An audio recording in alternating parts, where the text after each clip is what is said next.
బిహార్లో గంగా నది ఉధృతంగా ప్రవహిస్తోంది. భాగల్పూర్ జిల్లాలోని మమ్లాఖాలో ఇళ్లలోకి వరద చేరింది. వరద తాకిడికి 50కి పైగా ఇండ్లు కొట్టుకుపోయాయి. మరో 50కి పైగా ఇండ్లు నీట మునిగాయి. మరికొన్ని ఇండ్లు కూలే ఛాన్స్ కనిపిస్తుంది. పూర్తిగా పంట పొలాలు నీట మునిగిన పరిస్థితి కనబడుతోంది. వరద బాధితులకు సహాయక చర్యలు అందించేందుకు ఆటంకం కలుగుతోంది. బిక్కుబిక్కుమంటూ ప్రజలు గడుపుతున్నారు.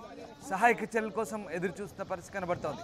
మీరు చూస్తున్న దృశ్యాలు బీహార్లోని గంగా నది పరివాహక ప్రాంతంలో పూర్తిగా ఇల్లు నేలమట్టమవుతున్నాయి. గంగా నది ఉధృత రూపం దాల్చడంతో పరివాహక ప్రాంతంలో నేల కోతకు గురై అక్కడ కట్టుకున్నటువంటి నివాస సముదాయాలన్నీ కూడా పూర్తిగా గంగలో కలిసిపోతున్న పరిస్థితి కనబడుతోంది. ముఖ్యంగా భాగల్పూర్ జిల్లాలోని మమ్లాఖాలో ఇళ్లలోకి వరద నీరు చేరింది.